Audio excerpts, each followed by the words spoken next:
Во второй городской клинической больнице города Сухум в отделении урологии будет отведено 20 койко-мест для больных средней тяжести COVID-19. На данный момент в этих палатах идет ремонт. Мэр распорядился, чтобы как можно скорее был закончен ремонт. Надо будет постараться здесь наладить работу, определить персонал. Вот через неделю ремонтные работы закончатся и уже расставить все как нужно и уже установить дежурство. Вот на сегодняшний день сколько больных в больнице? 20. 20 больных. Но среди них ковид Из них нету. двое подозрительных уже, да. Усилиями города мы говорим спасибо, здесь делается ремонт.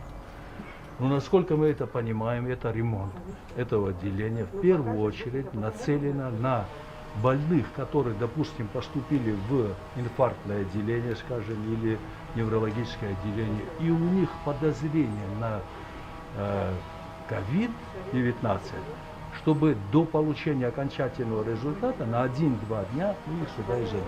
Далее глава администрации посетил Сухумскую инфекционную больницу. Здесь сегодня уже было принято 8 пациентов с подозрением на COVID-19. С утра здесь не было света. Мэр распорядился поставить дизель на случай отключения света. Дизель мы поставим, чтобы у вас не было такой проблемы. Мэр интересовался о том, как наладили работу. Врач Мака Джинджоля уточнила, что первый этаж был отведен для ковидных больных. Врачи Сухумской клинической больницы распределили дежурство с врачами-инфекционистами. Проблему составляют больные, которые поступают, но еще диагноз COVID-19 не подтвержден. По словам Маки Джинджоля, за целый день 8 пациентов были уложены. Проблема состоит в том, что врачи и больные перемещаются по территории больницы, и, соответственно, нет полной изоляции врачей, работающих с больными. Вы предлагаете, учитывая, что первый этаж уже задействован под ковид-больных, так скажем, да, ведет, на первом этаже сделать под карантином ковид-больных. Наверху, это на второй этаж, определить для тех, которые не подтверждены или там в процессе тестирования. Да. Врач предложила организовать палатку на территории двора больницы для амбулаторного приема больных. Может сделать на улице палатку, ну вот она что есть, да, но ее как-то обустроить, посадить там доктора, чтобы он прием просто вел. А мы здесь будем заниматься стационарными больными. Врач Хаджарат Хиба отметил, что существует нехватка медперсонала, как врачей, так и среднего медперсонала. На сегодняшний день 7 докторов работают и сменяют друг друга на дежурство.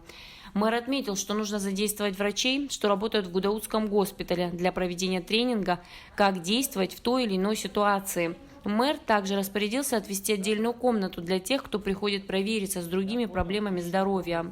А кто у нас есть из таких докторов, которые могут сюда подключить? Это в Гудаутском госпитале. Не давай Гудаутский. Со второй горбольницы, да, есть со второй горбольницы, с хирургии ребята могут подключиться и с неврологического отделения, но они все прикомандированы в Гудаутскую больницу. Здесь, если надо провести какие-то тренинги, показать, рассказать, как надо действовать в этих ситуациях, надо это дело сделать срочно. Хорошо. Срочно. Еще один вопрос у нас остается открытым, пока когда люди просто пришли покапаться. Такое же тоже есть. Странно получается, мы так не планировали. Кто это перепланировал? Мы держим это помещение как в резерве, там эту комнату. Сейчас можно было использовать под тем, которые приходят Спокойно покапаться. можно сделать с завтрашнего дня. Решить это. Надо ее пригласить в СЭС, пускай они сделают дезинфекцию, там вычистят, вымоют, поставили койку, кто экстренно пришел, кому плохо, не обязательно он ковид больной. Давайте эту комнату под это, чтобы не было здесь контактов, ни с лабораторией, ни там, где принимают ковидных, ни первый этаж, ни второй. Как раз вот крыло у нас, где можно это сделать. На данный момент нековидные взрослые пациенты принимаются в военном госпитале в Агудзере, а дети в детской республиканской больнице.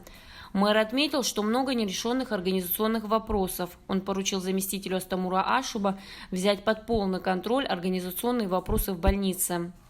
Будем назначать, переназначать, пока мы не добьемся дисциплины. Самое главное – дисциплины. По-другому не получится. По-другому не получится. Какие бы ремонты здесь ни делали, что бы ни делали, это так не пойдет. Илана Гакаля, Давид Авицба, специально для Абхазского телевидения.